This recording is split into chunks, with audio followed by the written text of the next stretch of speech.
Hello les amis, alors aujourd'hui une nouvelle vidéo et première vidéo de ce que j'appellerais la catégorie des vidéos techniques. Alors technique, rassurez-vous, on ne va pas trop parler de technologie, vous n'aurez pas besoin d'avoir un bac plus 18 en physique quantique appliquée, rassurez-vous, on va parler technique d'écriture.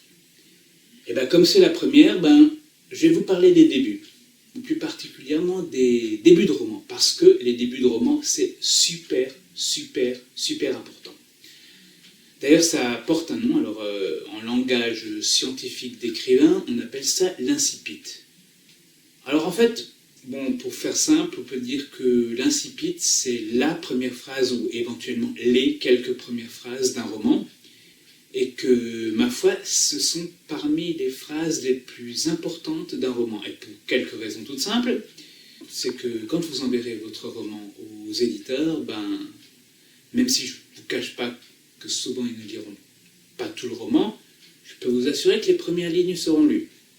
Et que donc autant qu'elles soient bien chiadées, quoi. Et ensuite, une fois que votre livre est sorti, soit que vous avez été accepté par un éditeur, ou alors que vous ayez décidé de l'auto-éditer, en fait, ces premières phrases seront votre carte de visite, sans parler qu'il y a beaucoup de gens qui en librairie feuillettent un peu le livre et outre qu'ils regardent un peu au hasard dedans, commencent à lire les premières pages. Combien de fois j'ai déjà vu ça, même lors de dédicaces. Bref, tout ça pour vous dire que les premières phrases d'un roman, c'est super important.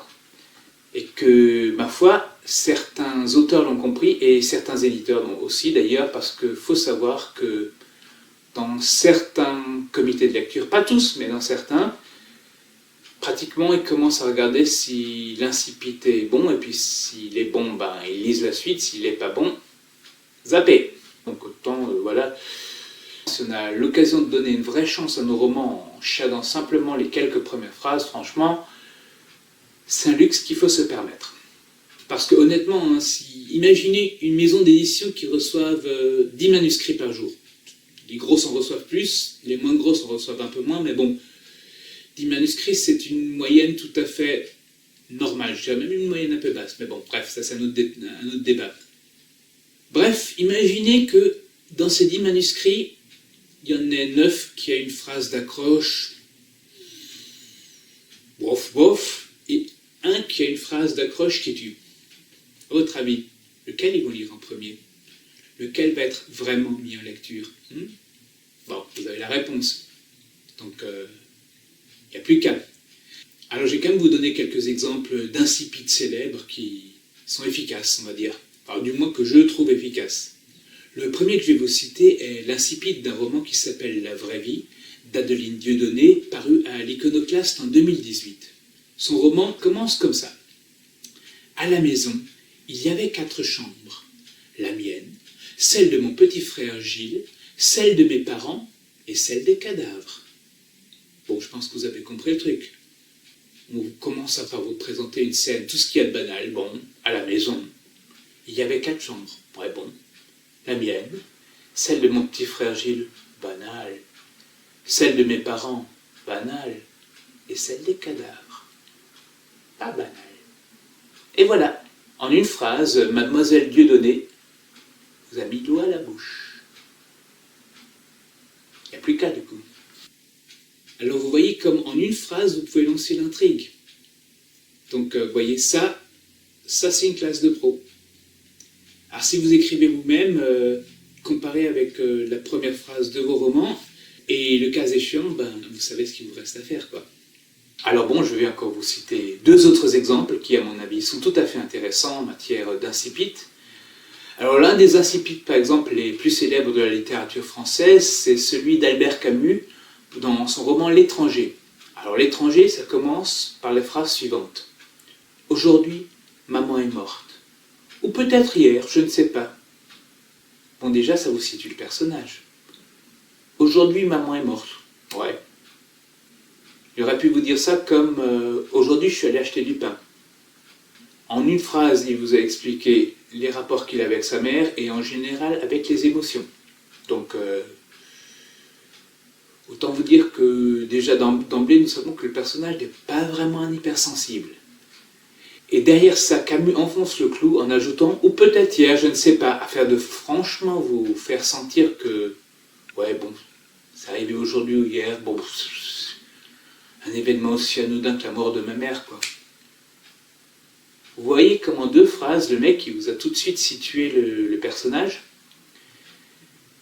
À mon avis, vous devez déjà bien le détester. Et vous auriez bien raison d'ailleurs.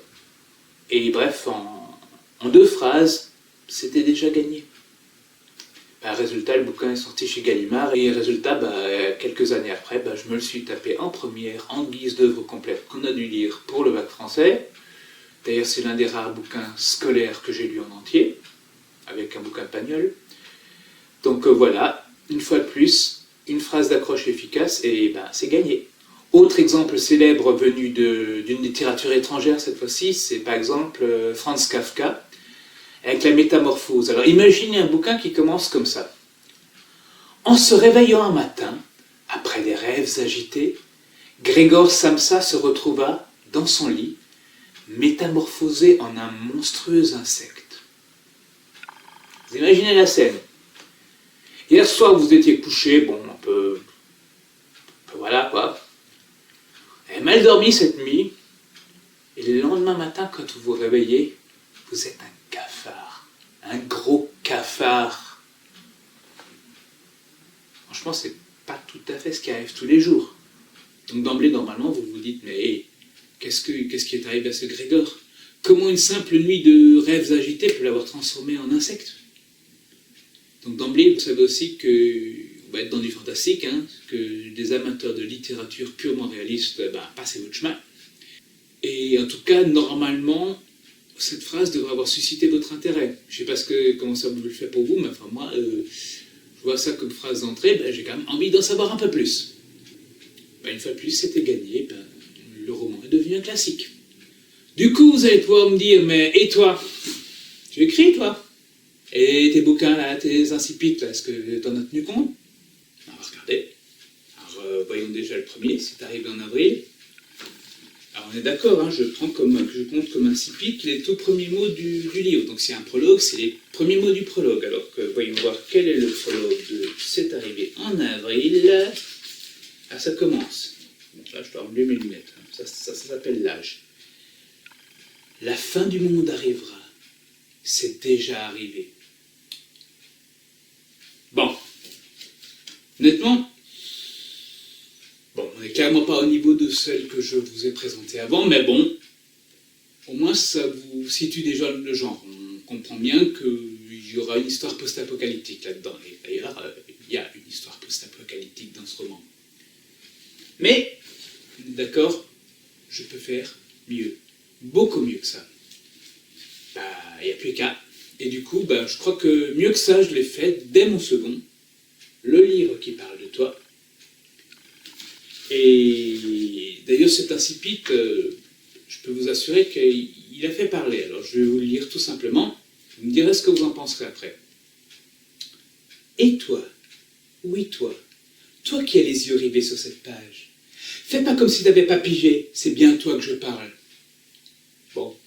Il n'y a pas à dire, là, je ne vais pas me lancer des fleurs, mais je pense que question insipide qui te prend, qui est dès le début, je pense que j'ai un peu mieux fait dans celui-là.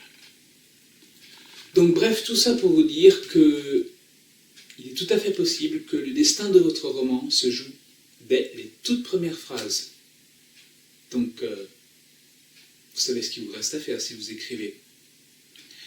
Alors d'ailleurs, tiens, si vous écrivez, n'hésitez pas à mettre en commentaire sous cette vidéo les premières phrases de votre roman, et puis citez aussi son titre, vous pouvez vous faire un peu de pub.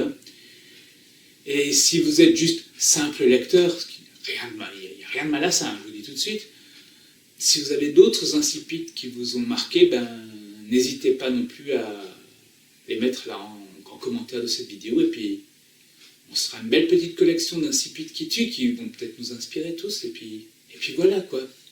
Donc bref, vous l'aurez compris, les premières phrases d'un roman sont les plus importantes de votre livre. Donc n'hésitez pas à les travailler à fond. Sur ce, moi je vais d'ailleurs aller travailler sur mon prochain roman, parce qu'il ne va pas s'écrire tout seul. Donc voilà, je vous dis à ciao.